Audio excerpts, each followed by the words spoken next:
Are you ready for this? No. So what are we doing today? We're snowmobiling. Yeah, and how cold is it? Extremely cold. Okay. We're actually going to go with this company that I booked called Svalbard Adventures. It's so cold parts are already falling off. Stop. This here's the wildest ride in the wilderness. Right there at the gray building. Actually, no. The one next to it. The cream-colored building with the windows on the far right-hand side. Svalbard Adventures, who we took snowmobiling. Yes. And it is like 98, but we will ride 100 kilometers. So we started in Longyearbyen and we drove out into the Advent Valley. And we had a stop here to look at the reindeers. And then we continued up here, and this is where we looked at the Pingu. Remember that? Comes up, it freezes, and there's more water coming, and then it freezes. More water is coming, and it freezes, and it builds and builds and builds. It comes here maybe in January, and it's level, and then in February it's not, so then you need to level it again.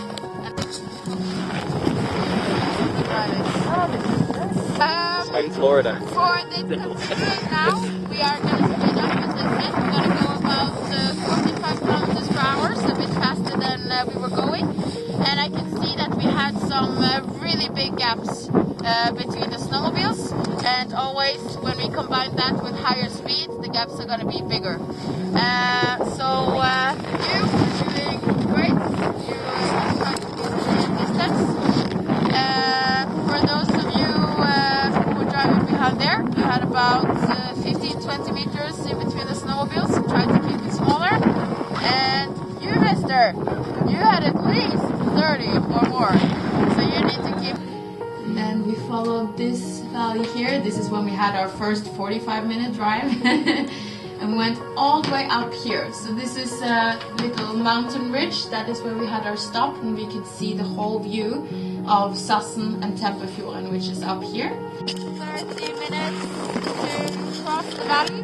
This is actually one of the biggest valleys of Svalbard. It is called Stappen. And Fredheim and Tempefjorden, the cabins that we're going to visit, is all the way over there. You can see it from here. After we have been out by Tempefjorden, we are going to follow the valley on the other side, and we are going to go into, you see the darkest spot straight ahead there, that's a little opening, it's called Brattidalen. Then we drove down and we crossed the valley and we went all the way up to Fredheim, so this is where the cabins are. And they lived in the cabin for 3 years. Then after 3 winters, the uncle said to Hilmar that he was going to retire and stop coming up here, but that Hilmar could take over his big mansion. We met the police around here. Then we went back, and then we went this way instead, into Brattidalen. This is where we had the tent and our lunch.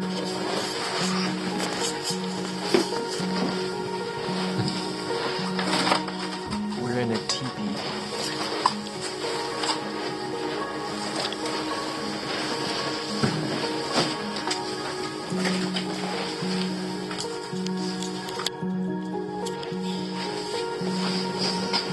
Went for a little walk.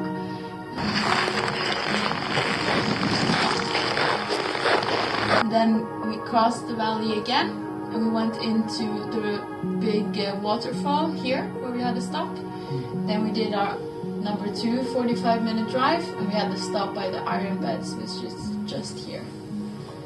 And that's about 100 kilometers, so that's where we went today.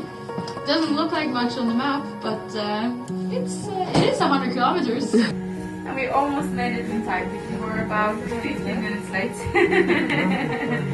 So really, really good driving today. I'm super happy. Thank you very much. Thank you. That was fantastic. That was great. Very good. Snowmobile was a little more intense than we thought it was going to be. Oh my hell.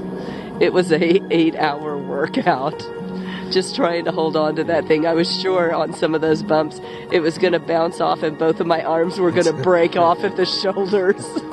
Well, all the sub-zero weather, it's not unlikely. It actually could have happened. Yeah, but all the bouncing, and I wanted to videotape, but there's no way. You had to hold on with two hands. Well, you and couldn't. even if you get the video camera out, It would have been freezes. like this. If it's taking video at all, the batteries die, the buttons don't work. Yeah. Plastic starts to break off of it. It's really, really cold, so it makes video Pretty difficult. really difficult. We would at stops take a few shots here and there, but even that's difficult because you got to take off your gloves, and it's negative 29 degrees. It takes 3 seconds for your hands to just go numb. Yeah, like you said, you take your gloves off, and after a minute or so of messing with the camera battery starts to die. You can't feel the camera anymore because your fingers are going numb, and you need to get them back in the gloves and before you get frostbite, starting to warm up before they freeze. Yeah. Always an adventure. Always an adventure.